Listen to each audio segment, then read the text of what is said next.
বন্ধুরা, যদি মনে হয় তোমার শত্রু তোমার থেকে বেশি শক্তিশালী, বেশি ক্ষমতাশালী, তো সেক্ষেত্রে তুমি তাকে আঘাত করার সুযোগ কম পাবে। এই অবস্থায় যদি তোমাকে জিততে হয় তাহলে সামান্য কিছু পাওয়া সুযোগকে সেখানে ব্যবহার করো যেখানে আঘাত করলে তারা সব থেকে বেশি ব্যথা পাবে, দুর্বল হয়ে পড়বে। মানে মারো সেখানেই যেখানে তার লাগবে। ভারত গালওয়ান ঘাটির হিংসার পর থেকেই বিগত 3.5 বছর ধরে চীনের সঙ্গে এটাই করে আসছে। আমরা বেছে বেছে চীনের বিরুদ্ধে এমন সিদ্ধান্ত নিচ্ছি যেখানে চীনের ব্যথা হয়, আর এখন সেই ব্যথা চীনকে চিল্লাতেও বাধ্য করেছে। আপনারা স্ক্রিনের দিকে তাকান। খবর বেরিয়ে সামনে আসছে, ভারত অফিসিয়ালি একথা বলে দিয়েছে যে বিগত 3.5 বছরে চাইনিজ ইনভেস্টমেন্টকে নিয়ে আমরা যেই কঠোর আইন বানিয়েছি আমরা তাতে একটু ঢিলেমি দিতে তৈরি আছি, কিন্তু শর্ত একটাই, চীন বর্ডারে শান্তি স্থাপন করুক, ওখানে অনুপ্রবেশের যেই সমস্ত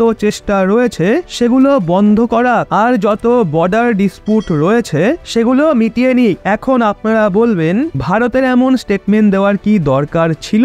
এর ফলে তো ভারতকে কমজোর বলে মনে হবে। চীন এটা মনে করতে পারে যে ভারতের চীনের ইনভেস্টমেন্ট প্রয়োজন, এর জন্যই ভারত এমন স্টেটমেন্ট দিচ্ছে। কিন্তু ভারত এই স্টেটমেন্ট দিল কেন? এর পেছনে একটা প্রপার গল্প রয়েছে। আসলে বিগত 6 মাস ধরে চীনের সরকার ভারতের সামনে বারবার এটা অনুরোধ করছিল যে আপনারা আমাদের ইনভেস্টমেন্টকে নিয়ে, এছাড়া যেই চাইনিজ কোম্পানি ভারতে অপারেট করে থাকে সেগুলোর অপারেশনকে নিয়ে এতটাই কঠোর আইন বানিয়ে দিয়েছে যে আমাদের বেশ কিছু মাস পর 8 থেকে 10 বিলিয়ন ডলার ক্ষতি হয়। কতটা পরিমাণ এটা? মোটামুটি প্রায় 80,000 কোটি টাকা। আর এতটাই ক্ষতি কিছু মাস পর পরই চীনের কোম্পানিগুলোর হচ্ছে। এছাড়া চীনের অনেক কোম্পানির বিরুদ্ধে ভারতে তদন্ত চালাচ্ছে ইডি, যেখানে কয়েক বিলিয়ন ডলার ফ্রড হওয়ার খবরও সামনে এসছে। এর জন্য চীনা কোম্পানিগুলোর পক্ষে ভারতে অপারেট করা মুশকিল হয়ে উঠছে। এর জন্য চীনা কোম্পানিগুলো নিজের সরকারের ওপর এই প্রেসার ক্রিয়েট করছে যে ভারতের সঙ্গে আলোচনা করুন আর এই বিষয়টার সমাধান করুন, নয়তো আমরা বরবাদ হয়ে যাব। আর চীনা কোম্পানিগুলোর এই প্রেসার কমিউনিস্ট সরকারের ওপর বিগত 1 বছরে মারাত্মক বেড়েছে। কেন? কারণ চীনের ভেতরে চীনা কোম্পানিগুলোর অবস্থা খুবই খারাপ হয়ে গেছে।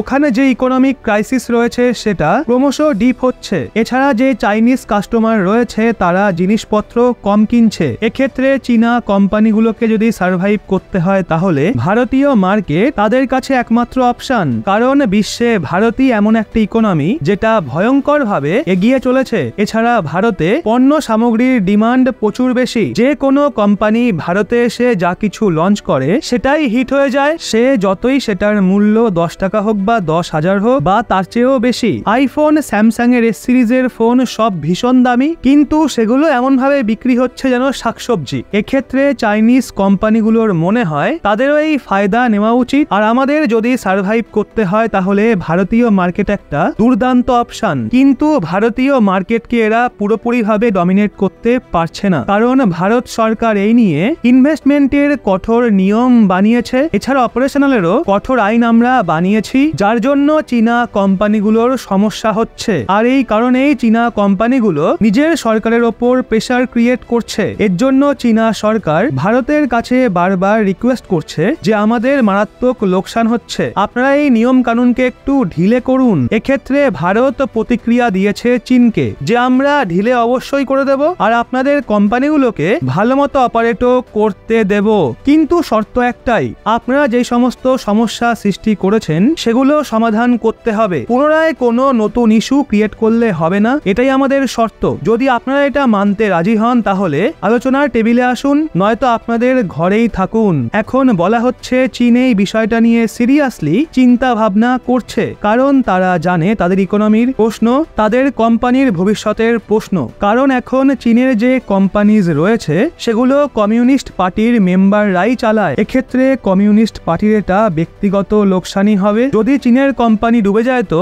মানে ভারত চীনের সেই জায়গাতেই আঘাত করেছে যেখানে তার সবথেকে বেশি ব্যথা লাগে, মানে আঘাত করেছে সরাসরি চীনের কমিউনিস্ট পার্টিকে। এই বিষয়টা নিয়ে দুপক্ষই এগিয়ে গেলে ভবিষ্যতে এর কি ফলাফল হতে পারে বলে আপনার মনে হয় তা নিচে কমেন্টে অবশ্যই জানান। আর এরকমই লেটেস্ট ইনফরমেটিভ ভিডিও পেতে চোখ রাখুন রহস্য বাংলার পর্দায়।